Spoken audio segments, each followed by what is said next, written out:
Welcome this morning to this oral evidence session of the Education Select Committee.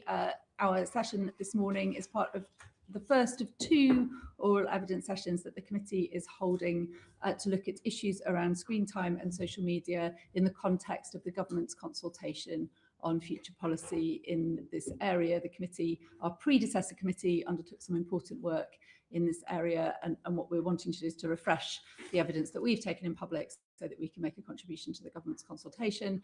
This sits alongside a longer term piece of work that we're undertaking about the role of AI and EdTech within children's lives and within the education system at the moment, which will take a bit longer to conclude. But we're grateful to our witnesses for joining us today. I need to put on record that we are extremely disappointed that Snapchat, who were due to come to give evidence today, withdrew from that commitment at quite short notice.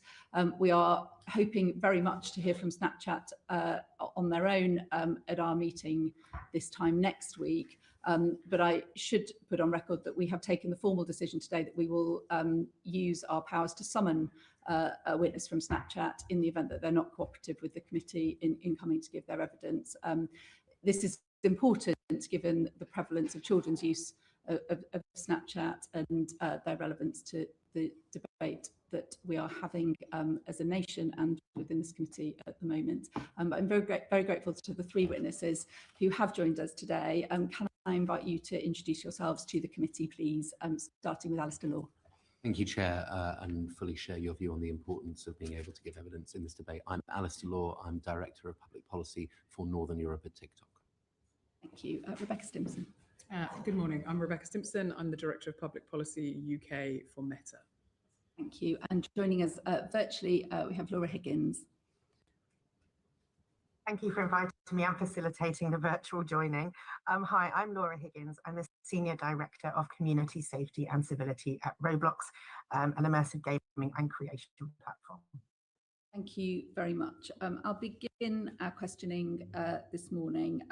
The Prime Minister met some of the most senior representatives of each of your companies, along with some other companies, at Downing Street last Thursday to discuss children's use of social media. He told those representatives that things cannot go on like this. Do you agree with that? Can I start with you, Rebecca Stimson, please? Yeah, we were really pleased to be invited to that conversation. Very important, timely conversation, as is this one today. We welcomed the opportunity at that to just lay out the steps we have taken, particularly around 13 to 18-year-olds on our platforms. And I'm happy to sure we will get into that perhaps in this conversation this morning.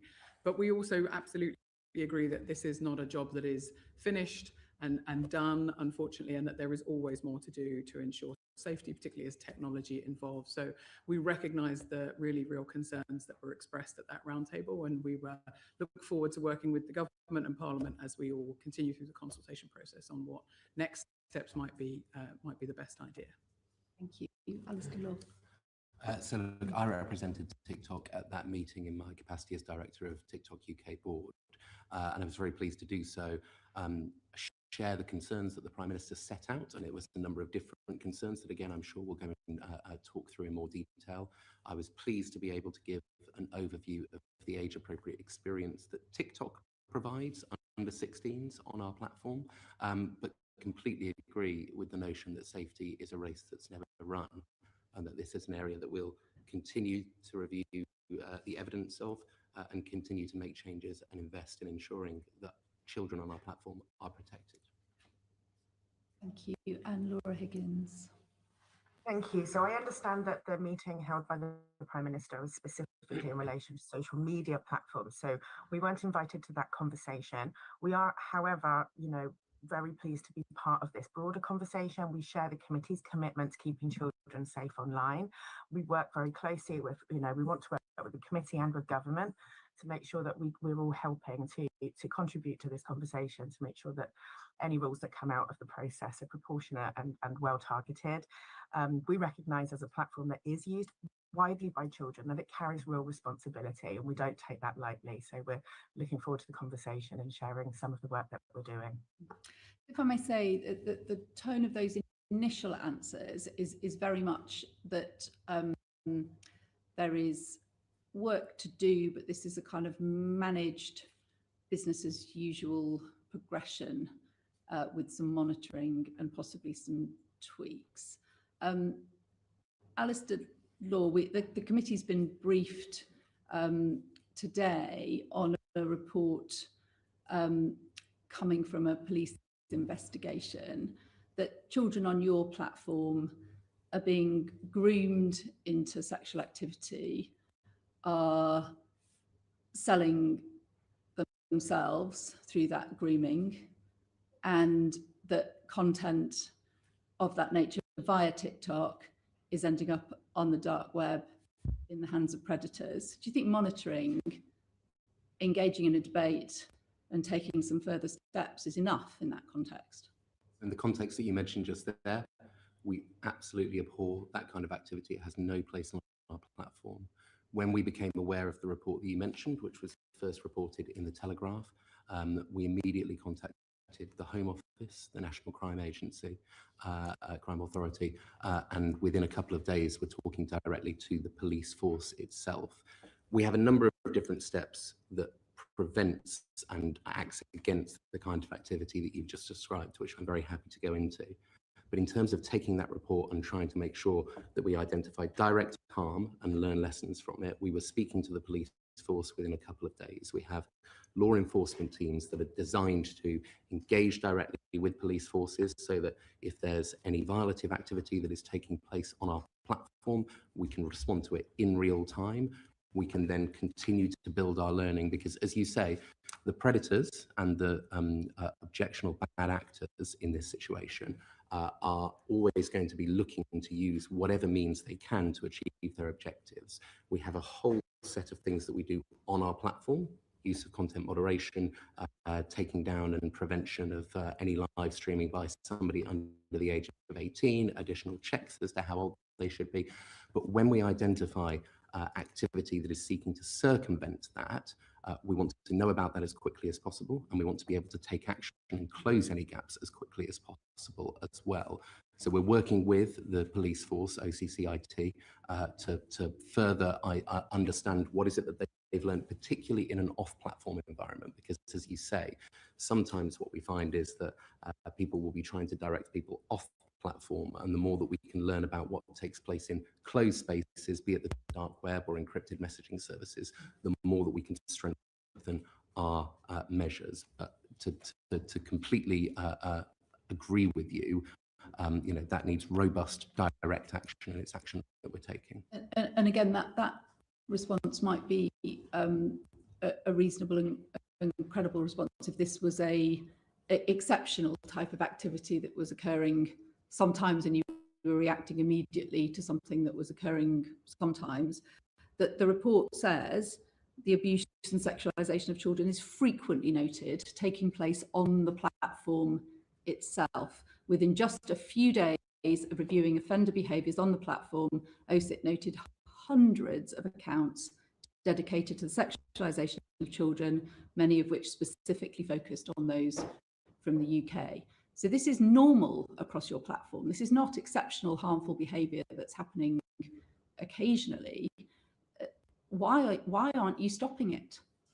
So, as I say, we're very grateful for the report, and in particular for being able to learn the ways in which bad actors try and evolve. Why did you need the police to tell you what's happening on your own platform? So we constantly look at trying to make sure that we are enforcing the rules that we have with all of the different content moderation approaches that we have. Just to sort of set it out for a minute, anytime any video is uploaded for TikTok, it is scanned on upload by auto-moderating technologies. They will look for a range of different harms, anything that breaches our community guidelines.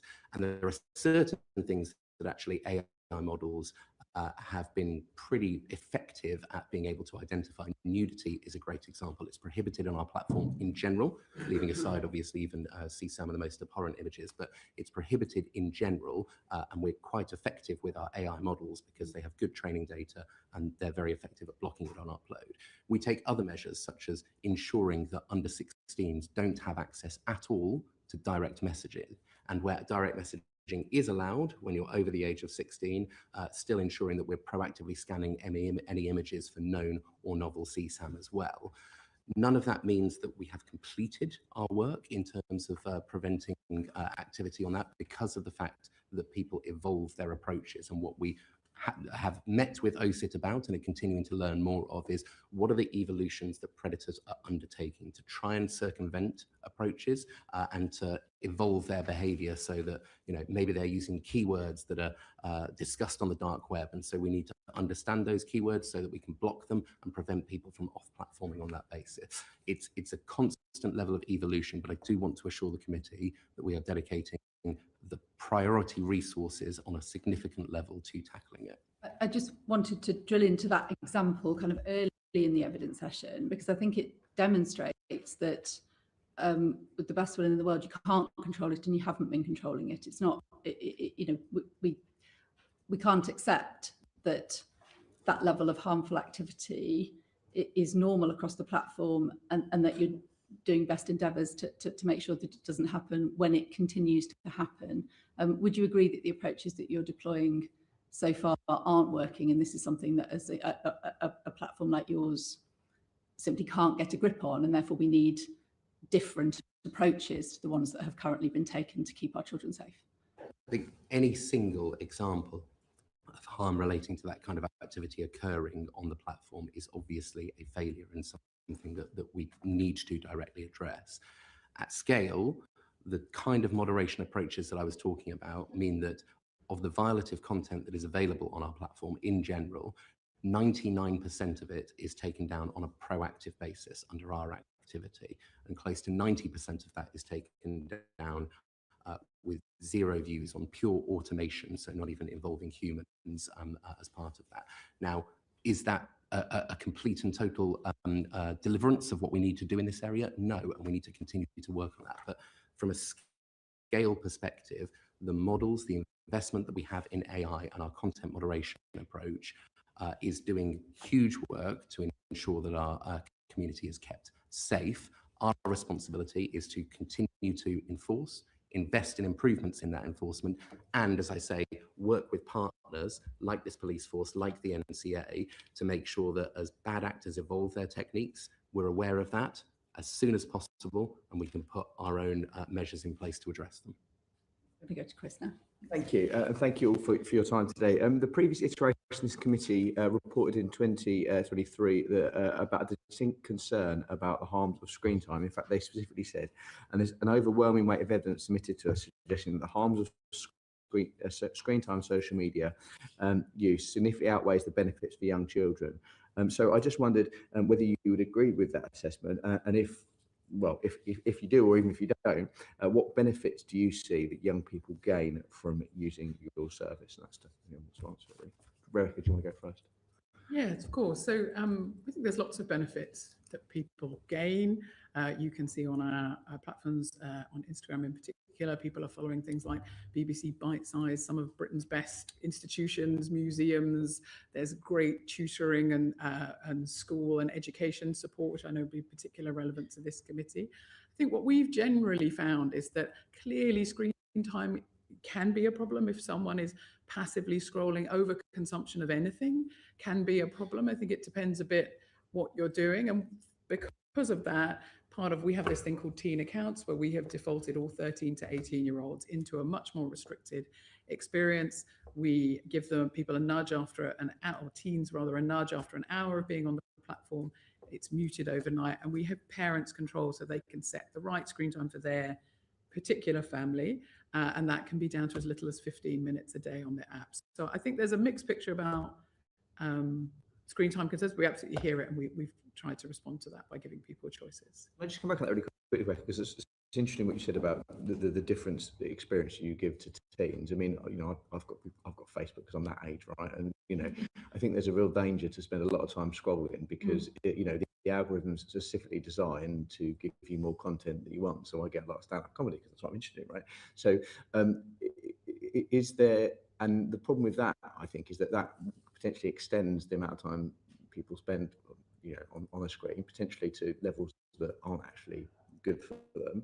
So have you done anything for younger users of your accounts to tackle that potentially addictive algorithm problem?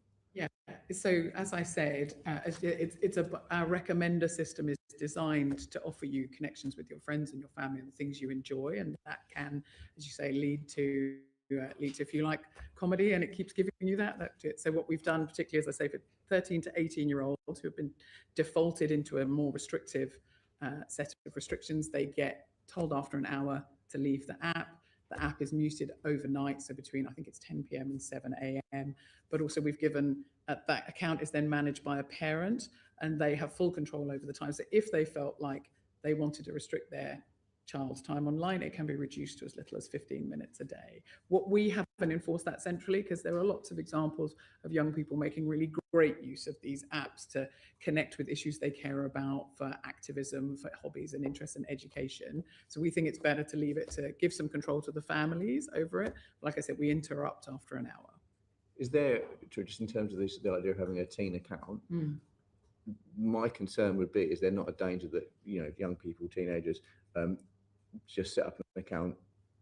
You know, how do you, there's probably an answer to this and I don't know what the answer is. How do you ensure that people under the age of 18 or under the age of 16 don't just set up an adult account? How do you control that? So we have a whole range of ways that we try to mitigate that. I think it is an absolutely accurate age assurance. I think we recognize as an industry-wide challenge, but we take a multifaceted approach to ensuring that people aren't lying about their age. One thing that AI has really helped us advance recently is that if you lie and you say your birthday is 1975, and it can then scan and detect what you're doing and your friends and what you're posting and image, and it has a very good way of telling that you're not and you've lied. So then you are defaulted into that experience. And so we recognize that challenge, but that we try as much as possible to prevent people from setting up fake accounts or accounts where they're claiming to be an adult and they're not. And then now, as I said, in this new restricted experience, it's linked to a parent's account who can then have a great deal of autonomy and control over what's happening for that teen on our platforms. Alice, same question really, just on the general point about screen time, but also what are you, on Rebecca's point, what are you doing, what is TikTok doing to deal with the issue of age verification? Sure. I just wanted to go back to the first part of your question quickly on the kind of positive elements of our platform, which is obviously the ability to create, discover, express yourself, but very much from a learning perspective. We introduced on the homepage a STEM feed in 2024. So this is curated content specifically on science, technology, engineering and maths. It's available to all under 18s by default. We find that a little under a third of them visit on a weekly basis. TikTok has been a place where communities like BookTok have created huge levels of new interest in reading, which is, I know, something else that this committee has looked at previously as well. And so I think that the benefits of connection, of community and expressions of creativity are meaningful and material. But of course, we recognize what it is that you're saying around concerns around screen time. We also have an age-appropriate experience. So the experience that you get on TikTok if you are 15 is very different to if you are 25. That actually starts by ensuring that you have a default 1-hour screen time cap. So you won't be able to use the app after an hour. Within that, we also have screen time break recommenders. So if you've been using it for half an hour straight, then a pop-up will come up saying you've been using this for 30 minutes. You can snooze that, you can dismiss it, or choose to take a different view. We also have a notification curfew, so nothing comes through as a notification on the app from 9 p.m. overnight. If you're using the app at 10 p.m., we have a thing called Sleep Hours Reminder, which is a full screen takeover that prompts people that it might be time to put down the phone, move away, go to bed. It actually takes them through a meditative breathing exercise as a way to kind of shift their energy as well. So there's a huge amounts of kind of individual nudges and adding up to a collective that if you are 15 on the app, and I haven't mentioned the kind of features that are restricted like direct messaging and going live, I think we can leave that for safety discussions. But if you are 15 on the app, there's a whole host of things that are acting together to present a balanced and healthy relationship with the app. On the hour cap that you mentioned, so after an hour, does does it close completely, or does it? And if that's the case, how long after that can you then open up the app again? So as default, it's an hour cumulative over a 24-hour period. And yes, it will tell you that you've reached your limit and it will close the app. It isn't completely mandatory, but I think what we have done, and when we designed it, we actually did so with Boston Children's Hospital Digital Wellness task force that they have there. And we asked them, because there isn't actually an awful lot of academic research out there that says, what should a level of screen time be for somebody who is, and this is applicable for people between the ages of 13 and 15. And so as part of their research, they alighted on an hour as a starting point. I think, as Rebecca said, the ability to go beyond that, lower than that. We also have parental tools, so that if you have linked with your child on our family pairing feature, then you have additional levels of control. You can set lower screen time caps. You can set blocks of time away if you don't want people to access it during school hours, for example. But our focus is very, very much thinking about the multifaceted different ways that people might be using the app and might be nudged into considering their use of it so that it's balanced.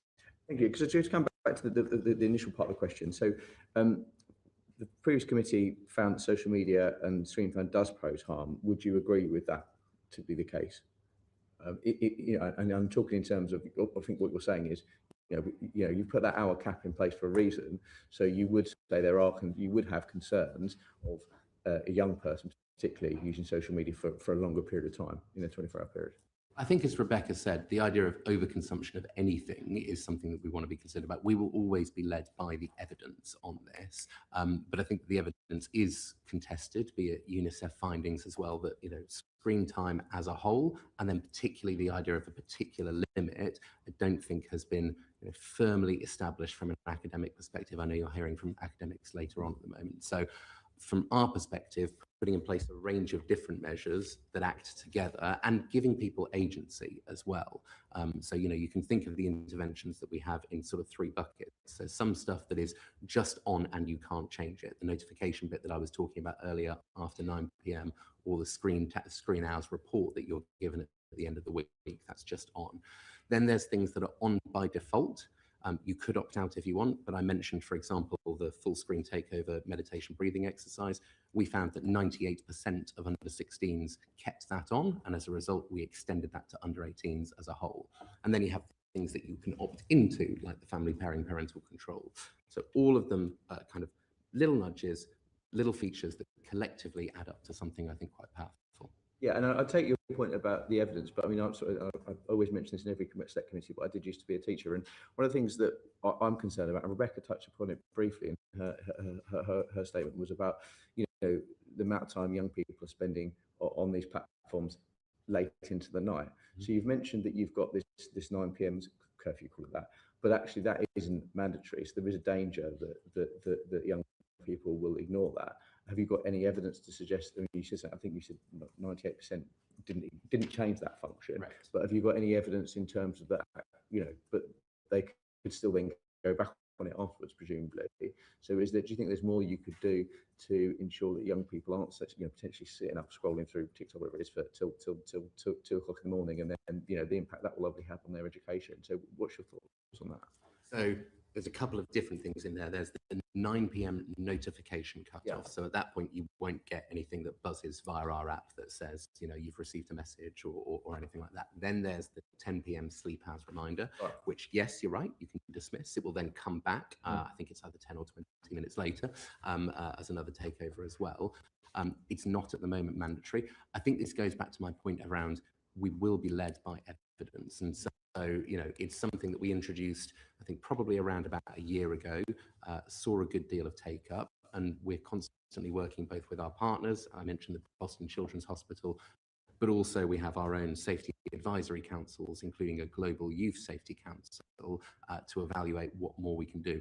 What young people tell us primarily is that they want agency. They want the ability to set their experience. And that's why we have both these default settings, but also a whole range of additional tools that you can, kind of opt into we've got a digital wellbeing centre, which I haven't touched upon, but I can go into more detail later, where we create missions and people can earn badges on the basis of educating themselves about the features that they have, like the screen time cap and the ability to set limits. So there's a whole panoply of different ways that we're thinking about trying to come together. But of course, as more evidence comes out and as we learn more, we will do more. Last question, and I'll come to Rebecca. Just briefly, I mean, do you think part of the challenge, we talk about the evidence, but the reality is social media has grown at such a quick, I remember, when I was at school, was it MySpace? I mean, that died off. But do you think part of the issue is that, these services, these social media platforms are being developed before the evidence of their impact has fully been understood? Do you think that's a potential challenge that young people face or users face? So I think it's absolutely right that we exist in a very fast-moving industry, but I think that in part that's one of the reasons why we're continuing to invest in the features that I've outlined. Prior to working at TikTok, I did 10 years in the TV industry, and obviously, there are more channels now than ever, and there are, kind of a greater amount of content on streaming, etc. From our perspective, doing things like an hour screen time cap as default, a sleep hours reminder, etc., probably goes beyond what we see in other areas, be it TV, gaming, messaging. And part of the reason that we're doing that is because we're conscious of the potential impact, and we want to make sure that our users have both set features and then also tools available to them to guard against that. Thank you. Sorry, Laura, I've kept you waiting. I apologise, Laura. Just on the initial question, just about obviously the predecessor committee. So it was a while ago I asked that question. That's fine. Thank you. So, I mean, for us, one of the things is we're not a social media platform. So the primary engagement that happens in Roblox, it happens within the experiences and games themselves. So we have children who are either actively playing with their friends, they're building and creating, they're not really passively consuming feeds and sort of, by algorithmic feeds. So, that's one element. It really is about what people do, I think, when they're in these online spaces. But we absolutely agree, balance is everything. We really want to encourage this healthy kind of online and offline and physical activity, as well as the kind of creation and play that happens within Roblox. We have a suite of tools for parents, so they can set daily play limits, which then when they cut off, they don't come back on until the following day. As well as other ways that they can manage when and how their children are using Roblox. We don't serve any push notifications to under 13 users. And we also worked with our Roblox Teen Council to get their input around the wellbeing tools that they wanted. And very much, as Ali mentioned, we heard about their desire for agency. So we introduced do not disturb mode, so they can opt out if they just wanted some quiet times themselves. They have online status controls and their own screen time insights. What's been quite interesting hearing from the young people is that when they get that little bit older and perhaps the parents are a little less involved, the young people are still aware that they might be playing a little bit longer or, from time to time, and they really find those screen time insights very helpful. Yeah, I mean, obviously, I appreciate your slightly different platform in terms of social media, but obviously you've still got direct messaging, so there are still the potential challenges there. What do you do specifically to protect young people when it comes to that sort of direct messaging, the potential, bullying messages potentially they could get from other users? And also, just on the point that I made to Alistair about screen time, the nature of gaming is, it's addictive, and I don't, lowercase a, addictive. You want to carry on, you want to get to the next level. So there is still that danger, isn't there, about potentially playing till 2 o'clock in the morning, and this isn't a new phenomenon. I remember kids playing on Grand Theft Auto, whatever it might be. That's not a good example because they shouldn't be till 2 o'clock in the morning. So what are you doing to tackle that particular issue? So we'll talk about the communication piece first. Yeah, so we have all communication is off by default for under 9s. We actually just launched a new feature called Roblox Kids and Roblox Select, which is our new age-based account frameworks. I'll talk a little more about that in a moment, hopefully.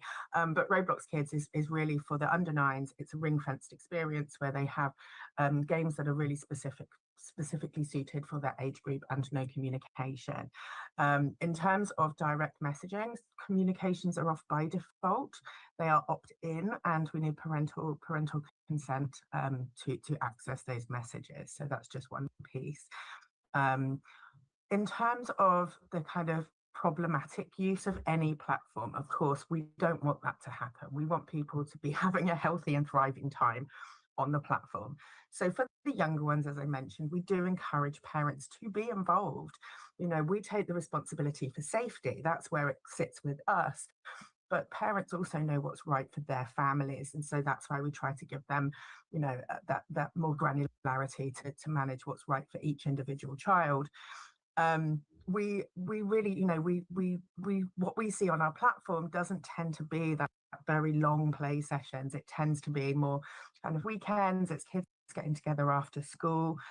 You know, we encourage and we work with expert organisations, for example, to create resources, to do guidance, to provide wellbeing tools for the community, and for parents to try to prevent that from happening. I'm going to go to Caroline in a moment, but can I just ask you very briefly that broadly within society, where there are behaviours and activities that are addictive, we say to adults, here are a bunch of regulations and interventions and advice and guidance that helps you to avoid getting into difficulty with that behaviour. We think about gambling, we think about alcohol, but we say to children, you can't go there at all. Why is this any different? So there is no evidence directly that says that games are addictive by nature. We know that there is still a lot of work going on in that space. Anything that is consumed excessively is harmful. And so we would discourage that. We want to see this healthy balance of activity. But in the same way that parents perhaps would get involved with their kids around, you know, what they watch on TV and how long they would be allowed to watch that for, or what books they might read. And some of it might be supervised, some might be unsupervised, but there's always a conversation that happens around, it's time to go to bed now, please can we turn it off? And so we would really encourage those conversations to still be happening. We do appreciate for some young people, there can be problematic online use. And so, you know, we appreciate that the work that goes into, you know, supporting organisations to prevent that from happening and providing support for those young people should they need it. Would either of you like to respond on that broad question of what? I'm happy to. Yeah. So we don't design Instagram or Facebook to be addictive, and independent research only recently in the US has shown that the vast majority of parents and teens using that platform find it to be a positive experience for some of the reasons we were just discussing. But similar to Laura's answer, I think we absolutely recognise that there can be risks of people misusing the platform and poor behaviours, and where that we do see that we have defaulted teens into a much more restricted experience and given parents the stronger ability to intervene. That includes things like time, but importantly, it includes things like an ability to reset your teen's algorithm. If, for example, they're going down a rabbit hole of content that perhaps you as the parent might not think is healthy or suitable for them, you can completely reset that. So it's not the way our platforms are designed to operate, but that doesn't mean that we've waited and stopped, not had these tools built and made available. Yeah, and I would share a couple of the views there. You know, I don't think that there's been a clinical finding of addictiveness on this, but that doesn't mean that we don't recognise a responsibility to drive a healthy use. And that's why we have, you know, I mentioned the variety of different things that we have in place as default. I think that we're the only major platform that has a screen time cap as default for under 16s of an hour. Along with the other measures that I mentioned as well. So we're very cognizant of the potential for overconsumption, and we put in place measures as appropriate on that. I mean, I would just say I think there'll be parents and indeed adults of all types watching this session who find that the claim that there is no evidence that this is not addictive I mean, simply not a credible claim to make at all based on their experience. But I'll leave it there and go to Caroline. Thank you, Chair. Good morning. So I'd like to move on now to talk about a ban, and obviously a conversation that has been led by Australia going first, but we know that governments right across the world are now waking up to the dangers of social media and discussing how they're going to introduce a ban. Would you agree that the failure of companies like yourselves to protect children and young people adequately from addictive algorithms, violent content, sexual predators, and so on, has led to this worldwide push for a ban? And are you concerned that there could well be one coming in the UK as well? I'll start with you, Elsa. Shall I start? So look, I think we recognise the concerns that you've just talked about, and I think what's really important in this debate is that there are a number of concerns, all valid, that come together. Concerns around harmful content, concerns around level of time spent, concerns around impact on well-being. Those are the sort of concerns that we and my trust and safety team, who are all kind of dedicated professionals. We've got people there who are clinical psychologists, people who are ex-law enforcement, people who have worked for NGOs on human trafficking and things, are dedicated to trying to deliver on. And safety, we were a later platform than many of our competitors, only launching in the UK in 2018. And we designed our platform from the start with safety in mind, both as a way to deliver for our users, but also as a competitive advantage. But I recognise the level of concern. Our response to it is to set robust guidelines and enforce against them, create an age-appropriate experience. And I've spoken about some of the well-being elements that we have on there, but also from a safety perspective, there's additional content that can't be seen by under 16, something like graphic fictitious violence, for example, that might be available to over 18s, but not to under 16s. I mentioned earlier direct messaging. That feature is completely turned off. You cannot access it if you're under the age of 16. But you could access it if you were pretending to be under 16. So similar to the answer that Rebecca gave earlier, we start from the perspective of if you're set at the App Store as being 12, under 13, which is the age that you can join TikTok, the app won't even appear. Then if you try and sign up, we'll ask for your date of birth with a neutral age gate. And if you put something in under the age of 13, then we'll block you from reapplying. Obviously, people will try and circumvent that, but we too default people into an under 18 content experience until we have the level of confidence using signals on our platform that they are the age they have said that they are. So we recognise, as Rebecca said, that this is an industry-wide challenge in terms of accuracy, but we adopt a kind of prudent approach to that. In terms of your question about ban, I think that the UK government consultation is a thoughtful and considered one that is asking a wide range of questions and, importantly, of a wide range of services.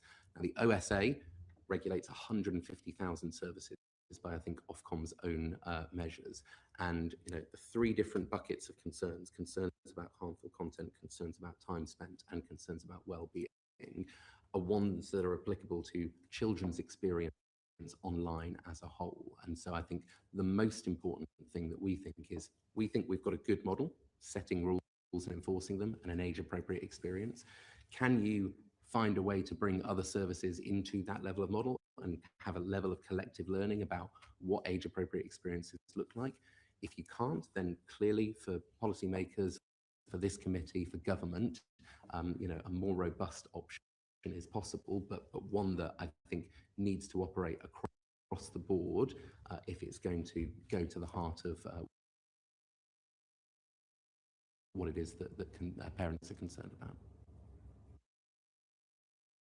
Thank you. Rebecca? Yeah, so, I mean, Facebook's one of the oldest of these apps around, been here for more than 20 years. Similar to what Alistair just said, we've had safety features and policies built in from the very beginning. And we work with hundreds of experts to design our products and policies, including here in the UK. I think the conversation at the moment just reflects that this is a sort of evolution of the same, the concerns around safety which are perfectly valid and legitimate. What we hear most consistently from parents is screen time, what content can my teen see, and who can contact them. Our teen accounts experience, which we've had since 2024, yes, that's right, reflects those concerns, both defaulting people in, because I think we also recognize quite overwhelming for parents. The average teen has about 40 apps on their phone. Everything has different settings, everything has different things.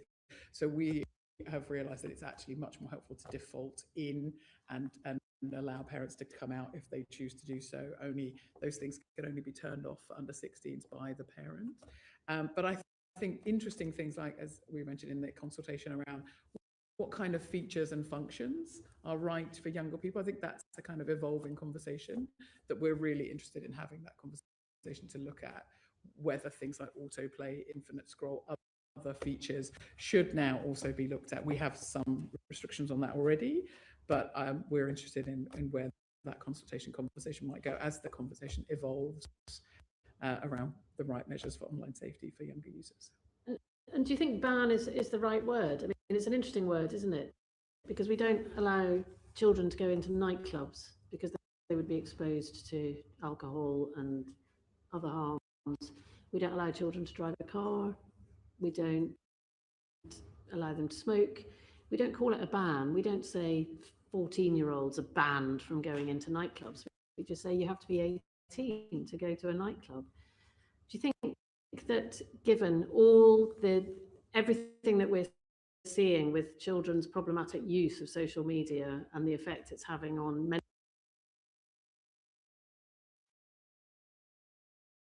the fact that 93% of parents believe it's harmful to them, we're using the wrong language, and we should just say that this isn't something that's safe for children, for children and young people, and that they should be over 16 before they're allowed exposure to these platforms?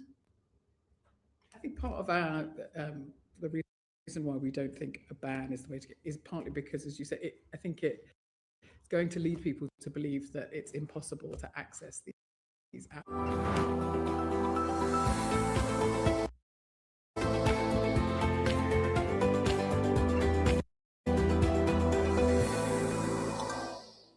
What is the evidence of certain features and functionalities of those platforms that we may want to look at? I think a ban is misleading in that sense. I don't think it's a helpful language because we don't think it's going to be something that's actually possible in practice. I do just want to go back to some of the things we said, which is that one of the things even DSIP published quite recently, they, under the last Secretary of State, undertook a year-long study of the available evidence, and they also concluded that there is no strong, robust, concrete evidence of harm either way. It doesn't mean we shouldn't have a conversation about people's concerns, and I think you can see that we've made huge investments and huge strides around safety online, but I do think that what the government is trying to do around the evidence gathering for where is the best and most effective policy intervention is the right approach. I think that evidence argument is on very shaky ground now. I mean, I think the evidence of most parents in the country who would say that their children are spending too much time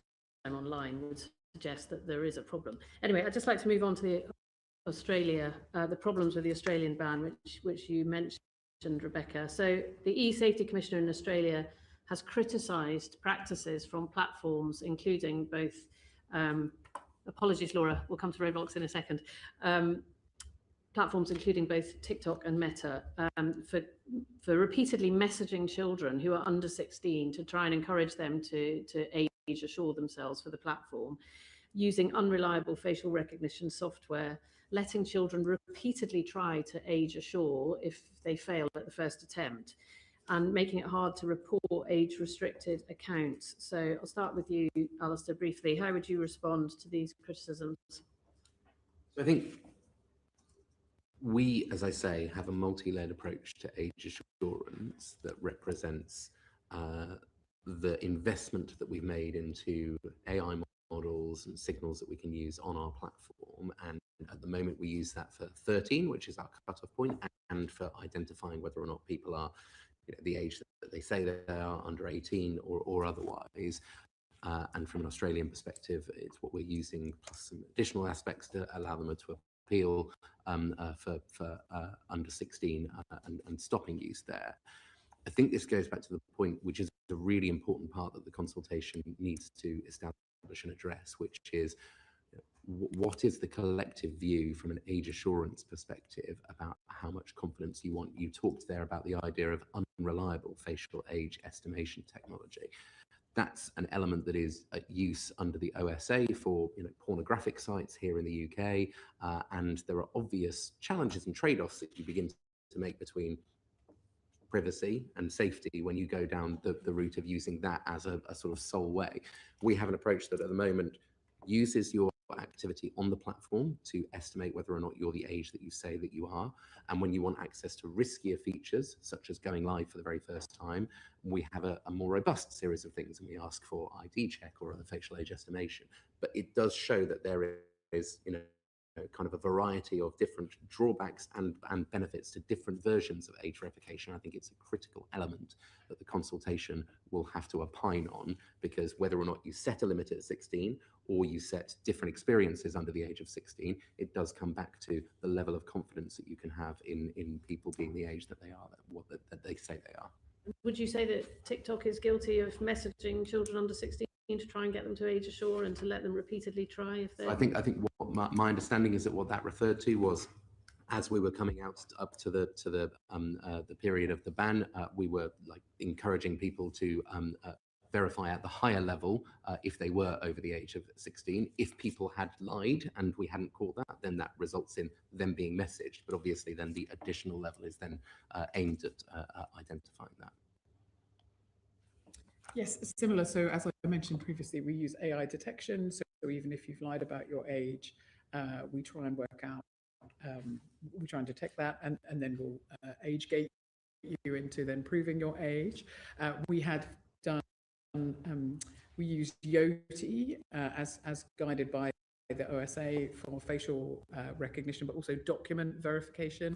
We obviously try and take a proportionate approach to those higher levels of asking people for their ID for obvious reasons. We also know many people don't have any formal ID, so we have to have a sort of multi-layered system. And we're also working out, we are a founder of a project called the Open Age Initiative, which is looking at having age verified once on your device. Because again, similar to what I said to you previously about trying to think, how do we make this as easy as possible for parents in particular? And we think that device level and app store level age verification, where people who run app stores know the bill payer of that phone and have access to information that we wouldn't have, and can then block at the app store. Not to say that we would then stop doing what we do, that doesn't remove our responsibility, but there's a missing piece of the jigsaw there, which we think for any steps that the government takes as a result of the consultation, you're absolutely right, accurate age assurance or improving that is going to be really important. And it wasn't really in the Online Safety Act, and Ofcom have done a bit of work looking at it, but we think that is a really important part of this conversation to absolutely address what you're raising. Okay, thank you. And Laura, I'd just like to turn briefly to Roblox, because I know that you haven't been covered by the ban in Australia, and there has been criticism that the Australian ban doesn't go far enough, and that the harms of sites such as Roblox are comparable to social media, even though I appreciate you say you're not a social media site. And gym में acting करता है और फिल्मों में कसरत, यही तो art है आपका सर, इसलिए तो मैं फैन हूं आपका। फैन बनना है तो हैविल्स जैसे बनो। ये ऐड है क्या? स्माइल करके ऊपर देख, बनो अच्छे फैन। अच्छा, फैन की ऐड है। हैविल्स फैंस, हवा बदलेगी। The reason we weren't included in the Australia ban was because of the fundamentally different design and purpose of our platform, in the way that we are much more about the active play piece and not providing those kind of social media services and features.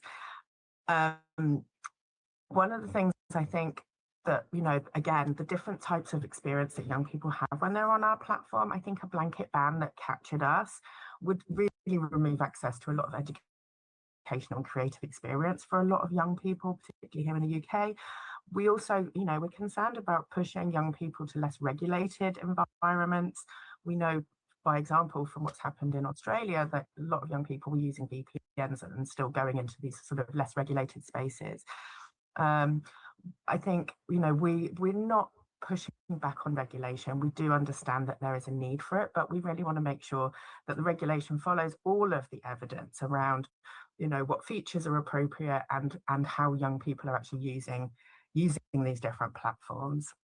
So if a ban were to be based on features and functionality rather than a platform, which is why Australia chose to do it, then it could well include Roblox, for example, banning anything that would allow anyone under 16 to be direct messaged by a bad actor.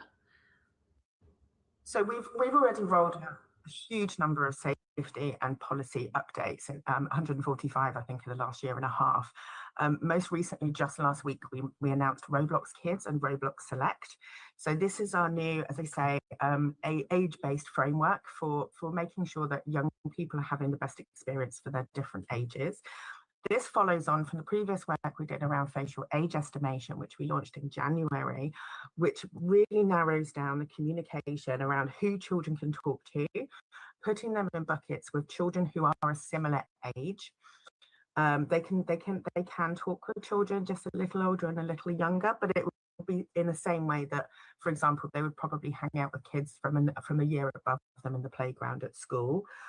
We're also now adding this age-gated access, so being much stricter about the types of games and experiences that they can experience, and also, rolling out additional tools for parents to have more oversight up until age 16, and tools where they can, help restrict or add communication to trusted friends.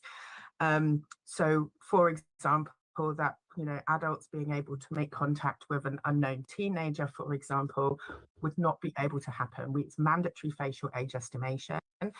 If somebody chooses to join the platform and chooses not to undergo facial age estimation, they will automatically be defaulted to our lowest settings, which allow no communication with anyone else on the platform. Okay, and you're confident that could never happen, that a bad actor couldn't contact somebody who was under 16 through your platform? I mean, one thing I think is important to acknowledge is that bad actors come in all ages. So we have a range of other tools that are constantly running across the platform at the same time. We know that peer-to-peer abuse happens on all platforms. And so age rating, a facial age estimation wouldn't tackle that. We have other tools such as our AI tool Sentinel, which is a grooming detection, and it picks up contextual conversations, and we proactively report. We work very closely with law enforcement. If we detect any signals, we will escalate those to law enforcement, both here in the UK and through NECMEC. We're also members of Project Lantern. I believe my colleagues here who are speaking are also members, which is a signal sharing project run by the Tech Coalition, where if we detect signals about particular bad actors, we are able to share information to prevent them from being on the platforms collectively. And that also helps us when it comes to things like people setting up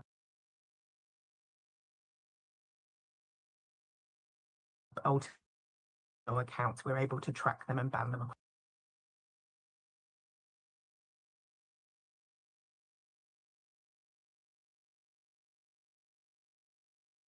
across the platform.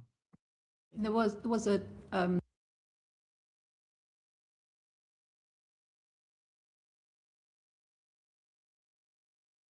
expert who recently advised parents that they should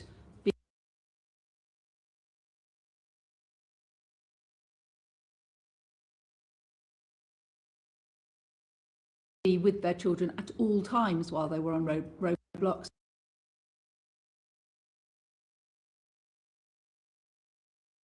Because it isn't a safe platform for young people, in the opinion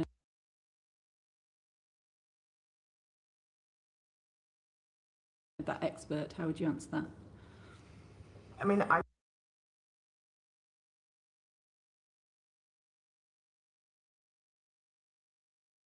would push back on that. Millions of people do have a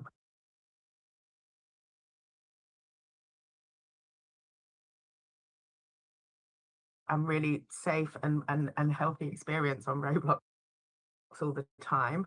I think for the younger users on the platform, particularly, we do appreciate on Roblox, we do have a younger audience than a lot of the other platforms, and we take that very seriously. But we also encourage, as I say, for the younger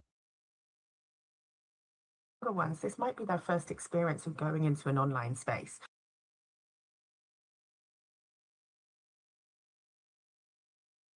So we provide, the kind of safety tools and want it, it is safe for young people, but every child is different, and we encourage parental involvement. This is not about us pushing responsibility back on parents. We want to work in partnership with parents so that they have the tools, they feel that they are still in charge of their child's experience, and as their child develops and grows more skills, builds more resilience in these spaces, then the parent can kind of sit back a little bit further and let their child go and explore more. But I think in those very early stages, I think it's just, I think it's a real positive for families to kind of walk this together, sit down as a family and play together, and it's a really good opportunity. Lit, dang, YKYK.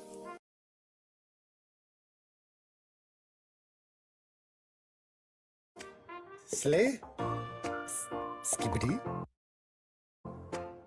sus, drip, period. I don't get Gen Z, but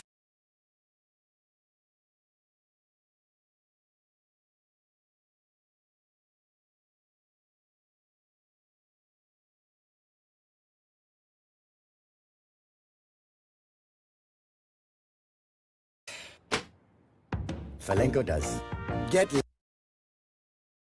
lit AF furniture on rent from Falenko. Falenko. Feel at home.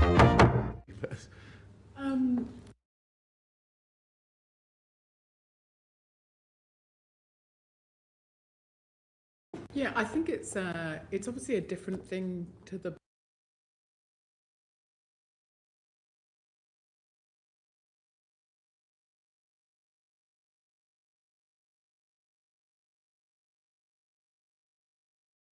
ban that is around the age at which we can process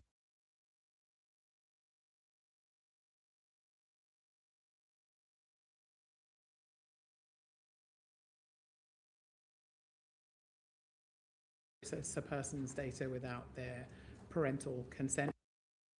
I think sometimes people think it's the same way of getting, a different way of getting to the same outcome. We obviously have complied with the GDPR in this country. If they did raise the age of data processing consent, it would obviously capture many businesses in the UK who are data processing under the GDPR far beyond social media companies. So we don't have a strong opinion about whether that's the right measure or not. I think just guess the point is some people conflate it slightly with it would result in a ban, and that's not my understanding of how that might work. Okay. I really don't have much more to add to what Rebecca said. I think that pretty much represents our view too. Laura, can I add anything on? So again, this is it applies slightly differently to us because we already don't process the data of young people, and we actually already have parental involvement and parental consent for most features up until age 16. Okay. It's me again, isn't it? Yeah. So just on the government consultation, then it asks about restricting or banning the following features: so disappearing messages, live streaming, locations sharing, and sending, receiving images and videos, obviously that contain nudity, site on these features already, and yeah, I'm happy to go first. So as I say, we've taken the few direct messages as a good example. We're not defaulted off, but you can opt in. We are just